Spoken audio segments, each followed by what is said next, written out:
Today we are going to discuss the Jihad of Uthman Dan Fodio. The Jihad of Uthman Dan Fodio. Series of jihads and some other Islamic propelled uprisings have been witnessed in Africa. When you study the history of Africa, or you come across some of these Islamic propelled uprisings. But the jihad of Osman Dan Fodio is unique.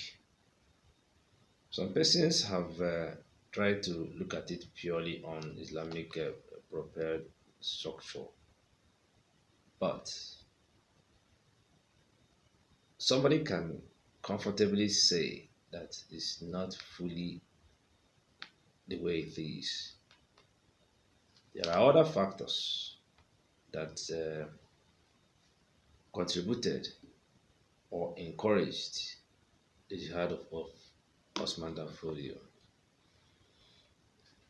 First of all, the jihad of Osman Dan Fodio led to the creation of Sokoto Caliphate. This jihad led to the unification of Hausa land, of major parts of Hausa land into a political unit.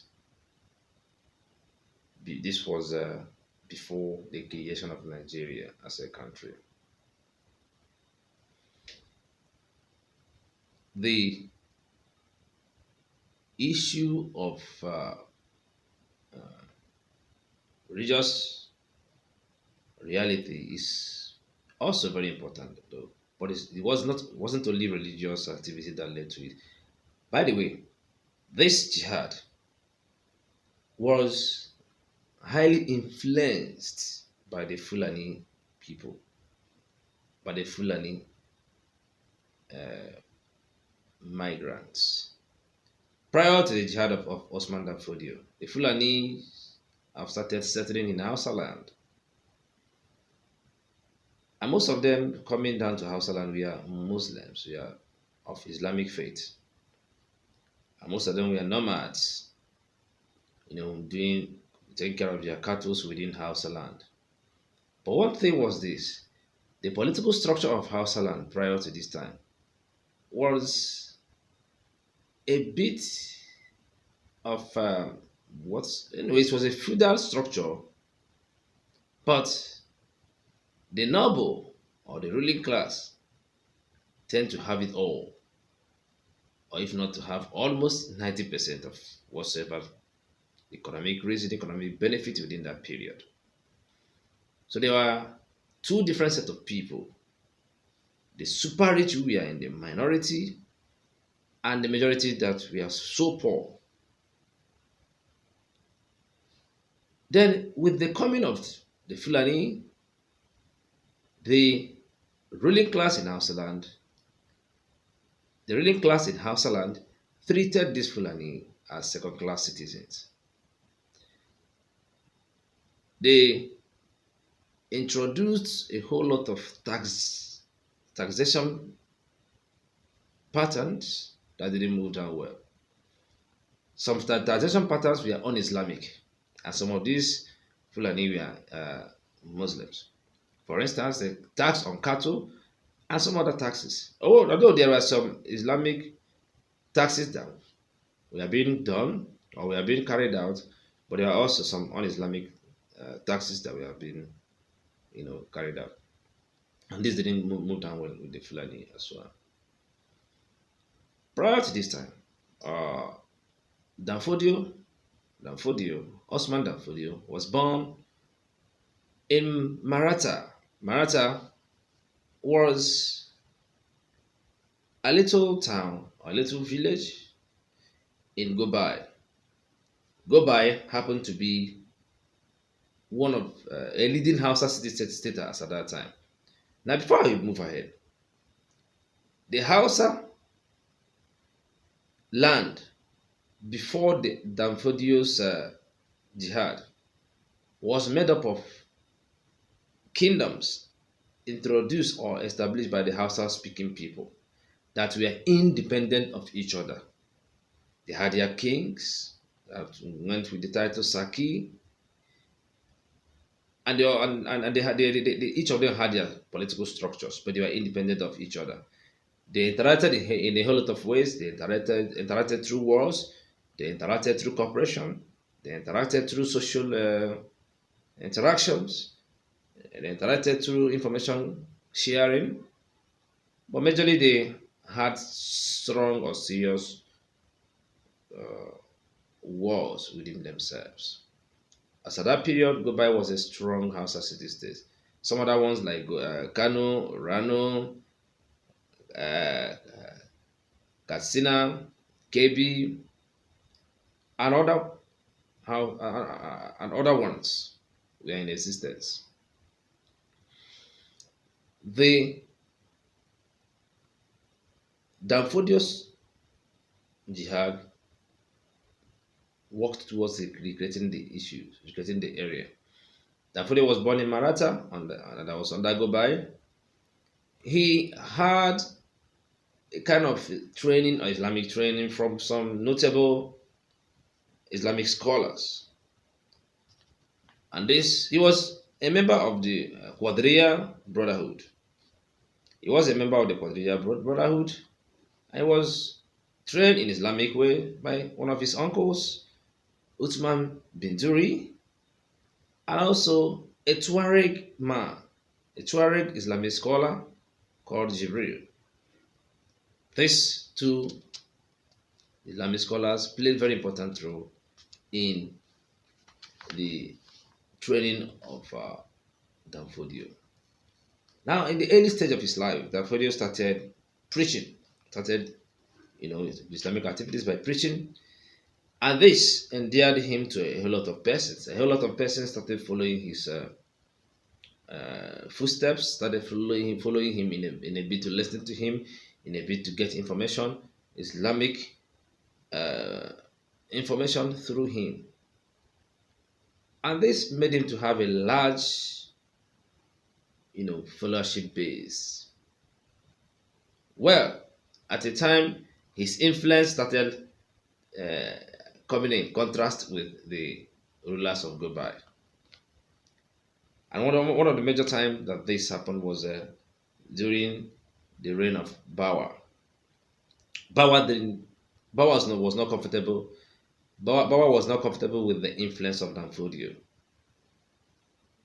And this made him to take action. But in this action, there was some level of understanding between Bawa and Dan Fodio. But Uthman Dan Fodio, tend to have upper hand because a whole lot of followers that were supposed to be loyal to Bawa are now loyal to Dan Fodio. For this reason, Dan Fodio made some requests from Bawa. One of them was that Bawa should allow the Shehu, that's himself by Dan Fodio, because as at that period, Uthman Dan Fodio was being referred to as Shehu by his followers.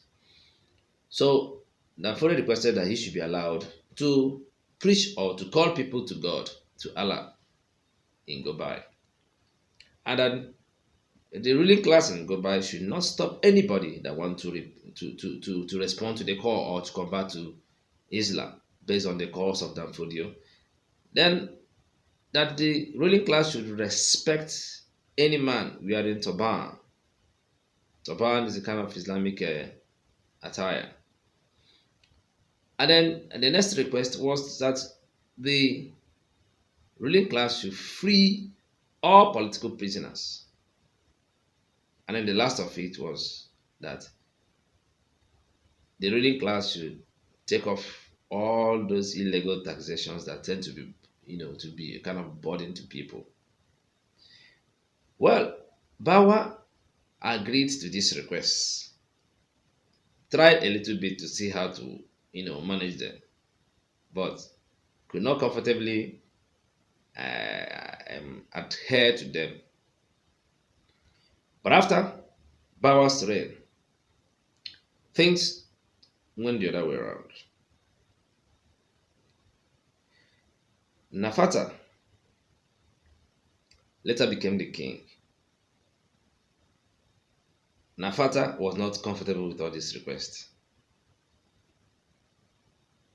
Nafata started moving towards taking off all these privileges given to Dan Fodio.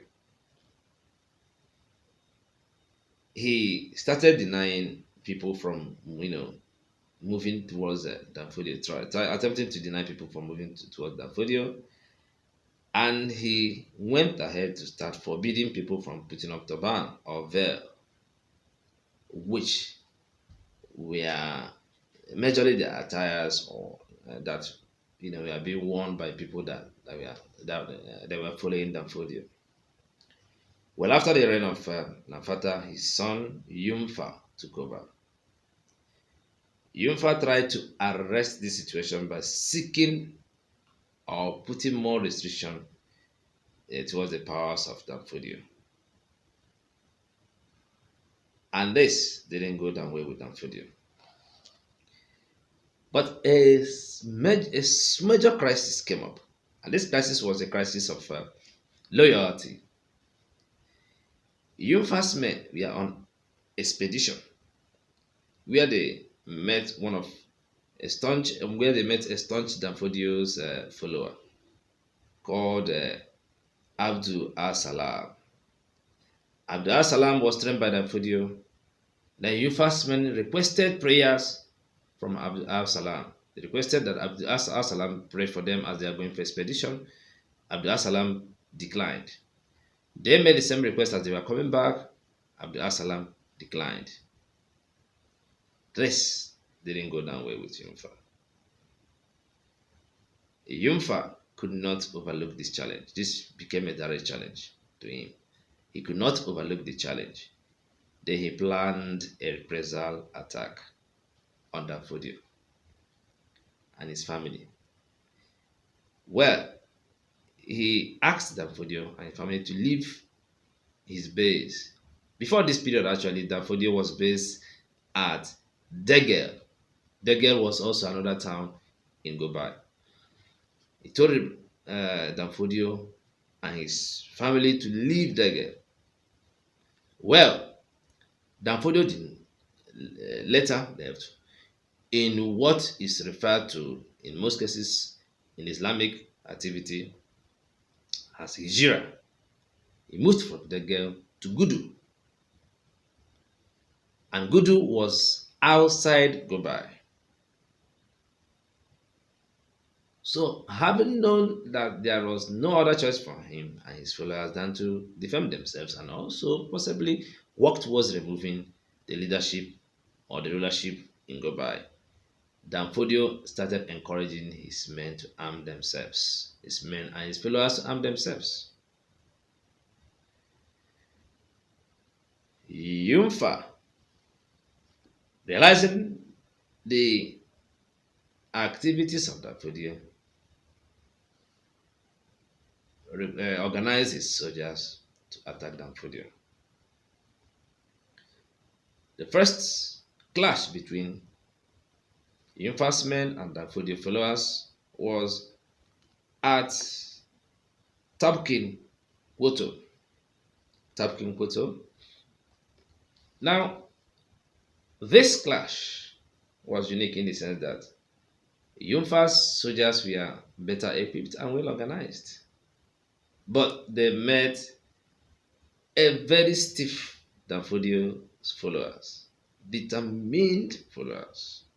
Well, not well equipped, not well organized, but religiously and socially encouraged to put in their best.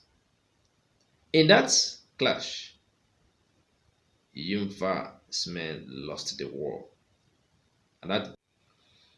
So the first clash saw Yumfa's men losing to Dan Fodio's followers.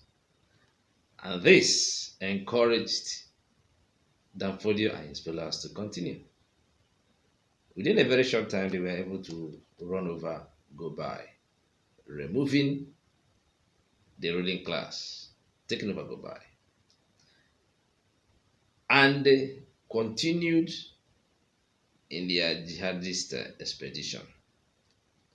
They started taking one Hausa city state to another, while some were actually taken even without any major expedition. So by the end of the day, the jihadists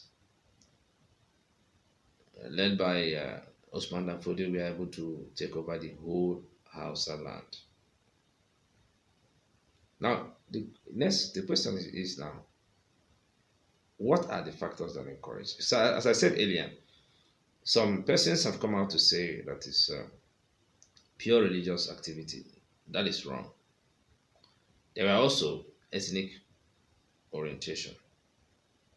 The Fulani were being treated as second-class citizens in Hausa land at that time, and this encouraged them. Most of them that actually went in with Dan Fodio and also fought on his side. We are not really people that believe in what he was preaching or what he was presenting. Some of them were not even Muslims. Some of them didn't even care about his activities.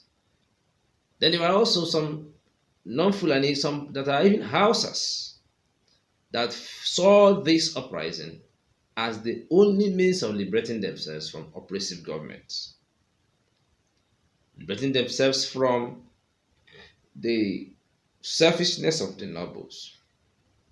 And this did encourage the success of the jihad. But at the end of the day, after the jihad, Dan Fodio was able to establish a large political structure which was referred to as Sokoto Caliphate. Before this time, he was, given the title Shehu by his followers, which made him the leader of the faithful. So he took the title Shehu. But as at this period, Dan Fodio was a bit old. So he divided the empire or the caliphate into two. One part of it he handed over to his brother. Another part of it he handed over to his son Mohammed Bello. He handed one part to his brother Abdullahi, while the other part to his son Mohammed Bello. Well, he tended to be focused more on his spiritual activities, but the success towards the building of the Sokoto Caliphate can be credited majorly to Mohammed Bello, the son of Uthman Dan Fodio, because Mohammed Bello, took over the activities of expanding the caliphate.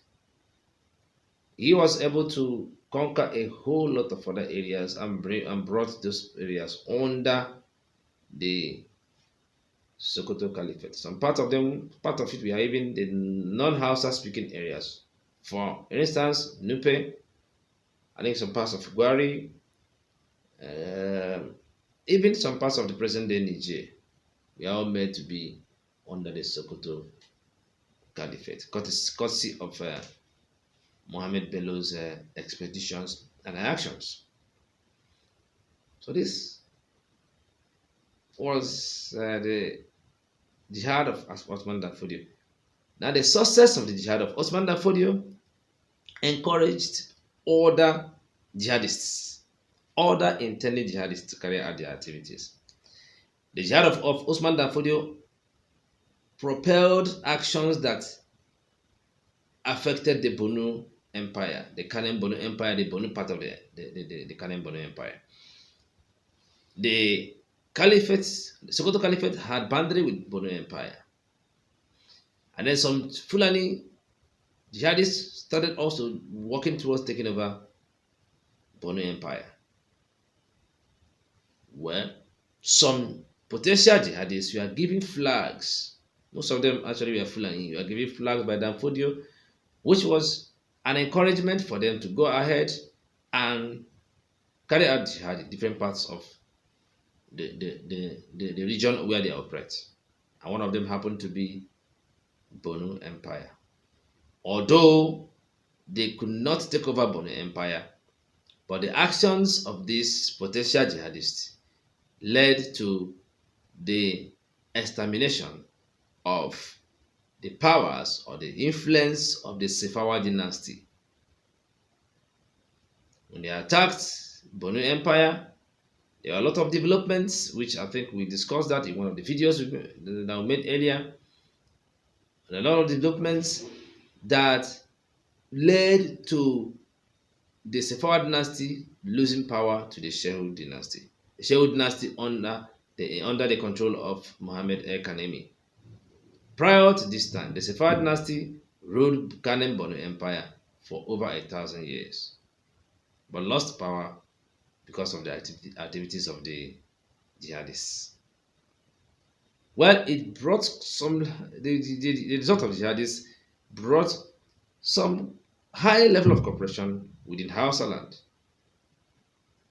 which still today you will see the remnant structure or the structures of the Sokoto Caliphate being manifested or being used in a traditional pattern and also religious pattern under what is known today as Nigeria. You have Emirates. If you go to the northern part of Nigeria today, you have Emirates and you have the Sultan of Sokoto, which happen to be the leadership stool of the Sokoto Caliphate, of the deformed Sokoto Caliphate, if you can put it that way. So that was the Jihad of Dan Fodio. The Jihad of Dan Fodio encouraged a whole lot of jihadists. I think Sheikh Umar, Sekou Ahmed, and a good number of other jihadists. Hajj Umar, Samori Toure, and some of them jihadists mostly that did the activities in the western part of Africa, towards the West Africa and North Africa, and also eastern part of Africa. So that's how interesting the Jihad of Uthman Dan Fodio was. And if you go to the northern part of Nigeria today, you cannot comfortably push aside the impact of the Jihad of Uthman Dan Fodio. I have to stop this particular discussion here. Please, if you have not subscribed to our channel, please do so.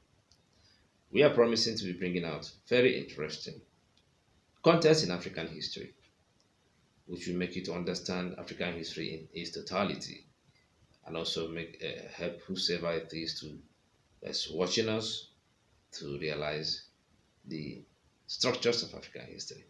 We will as well accept inputs from anyone that wants to present some contents in African history.